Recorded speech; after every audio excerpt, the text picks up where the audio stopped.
Welcome to the Destiny Awakening Interviews, a podcast with Andrew Wayfinder and his guests, bringing you powerful insights, inspiration, and ways to break free, live life your way, and make a difference in our changing and challenging world. So hello, everyone, and a very warm welcome to another edition of the Destiny Awakening Interviews. I'm Andrew Wayfinder Renievich, and I'm joined today by Tery McDougall, corporate leader, executive and career coach, speaker, and author. And a very warm welcome to you, Tery. And where are you hanging out today? Well, Andrew, great to be here. I am in suburban Chicago, and it doesn't quite know if it wants to be winter or spring yet here. Well, it's probably not minus 40 anymore, though, is it? No. It just is flirting between 70 degrees and 40 degrees. Oh, yeah. Okay. Frustrating. It's typical. Yeah, it's that crazy time of the year. Yes. Okay, well, let's get on to your work. So, as I said, Tery McDougall is an executive and career coach, CEO of Tery McDougall Coaching. She helps high-achieving professionals remove the obstacles that's keeping them stuck so they can enjoy more success and satisfaction in their lives and careers.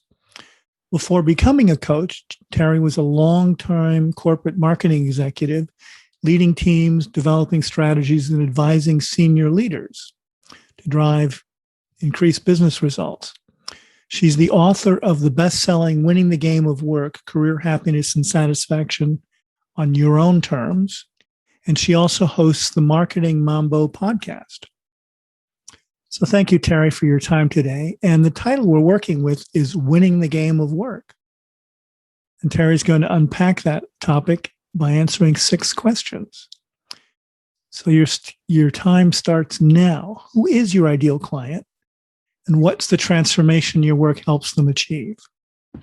Well, I work with high-achieving professionals who are successful but not satisfied. And what I mean by that is that if somebody looked at them from the outside, they'd say, what does that person have to complain about? They've got a great title, they're working for a great company, making a lot of money. They've got all of the external trappings of success. But when I talk with them or when they come to me, they're not satisfied. They're unhappy. They're maybe feeling like they're paying too high of a price for that success in terms of stress, burnout, sometimes impact on health and relationships. And so what I help people do is shift their mindset and learn skills that help them recognize that they can have a happier coexistence with their success so that they feel personally satisfied, they feel happier, and in turn, that helps them have the energy to show up and perform well at work. So there's much more of a balance between that success, but they also have the time and space to enjoy their lives. Great. So question number 2, what's the biggest challenge they're facing? Is there like a number one pain point when they come through the door? Well, usually it's that stress.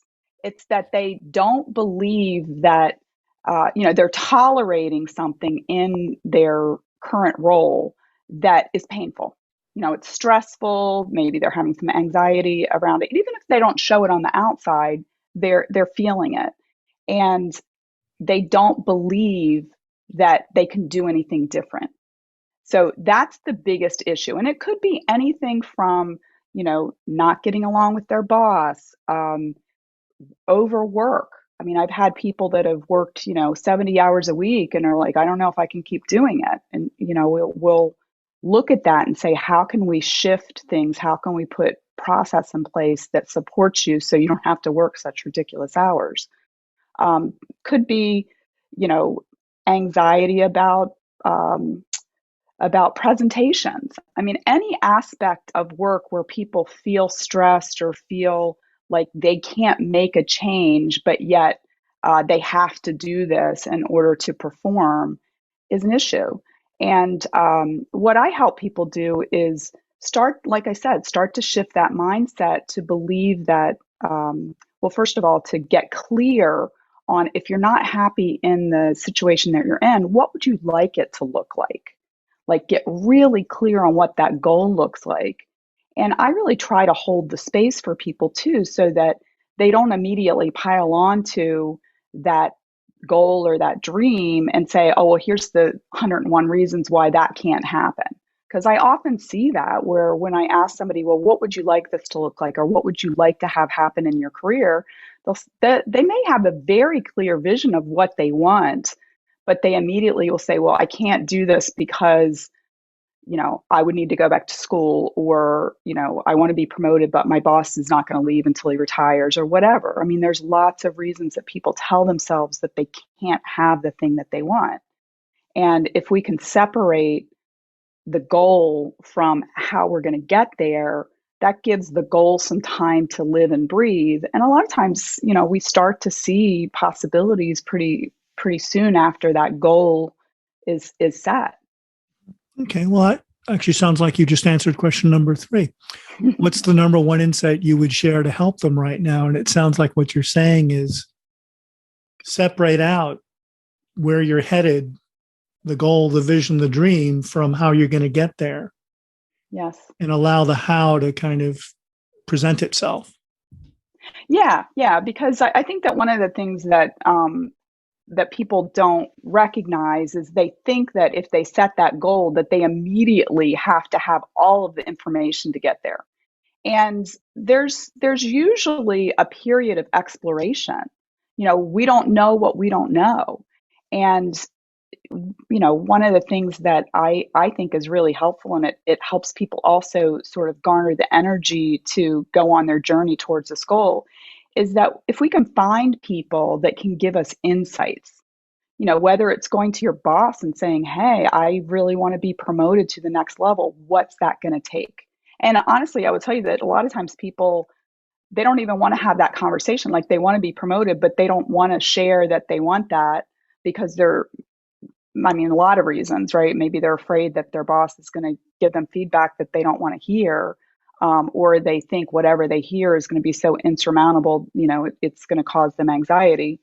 But if we can find people that have done the thing that we want to do, that's a really great place to start, just to go and say, hey, I admire what you do, or I admire how you've managed your career. I'd love to talk to you more and hear about your story and what you did, what challenges you faced, how you overcame them. And one of the things, well, actually, there's a couple really great things about that. One is that, that's somebody who's further ahead on the path, and they can tell us about the pitfalls. They can tell us about, the things that you should do to be more effective on your journey. But also, very often that causes people to become advocates for us, because very often when somebody has overcome a lot of obstacles and they're down the path, they want to help people that are coming up behind them. And they may be able to provide insights or connections to resources that can help us get to where we want to go. And before we hit record, I was just mentioning that I had a client who got a job offer this week. And I've seen this happen multiple times, that when people start to engage with others about, promotion or, insights or getting a new job or whatever, that a lot of times the change that they're looking for can happen very quickly once they engage others, because we're surrounded by possibilities, and so often we'll just sit there and like kind of wish, oh, I wish things were different. But once we start taking action, it sort of, stirs up the energetic pot, and a lot of times can get that energy going towards the thing that we really want, which is amazing. And I'm still, even though I've seen it multiple times, I'm still amazed when it happens. And feel really thankful that things work that way. Mm-hmm. Okay, great. Yeah, no, I agree that that the universe is sort of on our side, but we have to let it know what we want. Let it know what we want. Yeah, absolutely. So, question 4: in your own development, was there a concept, book, program, talk, or experience that was most impactful? Oh my gosh, like there's so many. There's so many. But I'm going to go back to the beginning of my career. I am a first generation college graduate. I had my sights set for going out and working, in an office in the corporate environment. And when I graduated from college, I was just so anxious to hit the ground running and get my first job that, I would have just anything just to get a job and get a paycheck. And my boyfriend at the time, his mother had done some career counseling, and she gave me the book "What Color's Your Parachute" as a gift by Richard Bowles. And she said, do not apply for any jobs and do not start interviewing until you've read this book and done all of the exercises. And that was really the best career advice that I ever got, because it exposed me to this idea that was foreign to me at the time, that you should pursue a career that aligns with your strengths, that aligns with what you like to do and what you're good at. And that wasn't something that I ever thought about before that. And I'm so thankful, because it did get me started on a path where, as a creative person, that I could channel my creativity into something that I'd get paid for. Um, and so my first job was in a publishing company, but I soon moved over and did marketing for the rest of my career. And, it was really fun to be able to be creative and get paid for it. It wasn't like I was doing, art all the time, but to be able to, use words and colors and imagery and conceptualize and make things happen. That was very well aligned with what I got energy from. Yeah. Well, it reminds me of when I used to be an architect back in the day. There were some times when you would get paid to bring out the colored pencils and color in a big, now it's all done with computers, but before, if you had to do color renderings of certain presentation drawings and things, you'd be there with the coloring pencils or the watercolors. Mm-hmm. Yeah, and it's fun. It's fun to be able to do that. And for me, I think it was always like seeing my concepts come to life, which I imagine in architecture it's sort of similar, right? You envision something, and then to actually see it happen. And in marketing, it's everything from advertising and all of that to I worked in B2B marketing, and so we did lots of events. So conceptualizing, okay, where are we going to have this big conference, and who are going to be our speakers, and what are we going to do for leisure time activities? It was just fun to come up with the ideas, involve everybody in the organization, and then actually see it happen. It's fun. Okay, great. So question number 5, what free resource would you like to share with the audience? Well, I have a couple. I've got a couple chapters of my book that are available on my website at terybmcdougall.com. And so people can go there and download them. Okay, great. And then sort of last question number 6. What should I have asked you that I didn't? Well, one of the things that people sometimes ask me is, what words of wisdom do you have for people? And the thing that I would say is that your happiness matters. And so often we're so focused on the goals of surviving and so forth that we don't step back to say, how am I feeling? Am I enjoying this experience? And, my mission in life really is to help people realize that it does matter if you're happy. You're put here on earth with certain unique gifts. And I believe that our purpose here is to use those gifts. And if you feel like you're in a place where you're really stuck and, you're so focused on, oh, I've got to get this paycheck or whatever, I encourage you to step back and recognize that you can have both. You can make a living and be happy. And I would encourage you to step back and start thinking about what would that look like, and maybe start thinking about what small steps can you take to move towards something where you have joy and happiness in your life. Oh, that's a great idea. I definitely concur with that. So that was perfect, Tery. Thank you so much for your time today. Andrew, thanks for having me.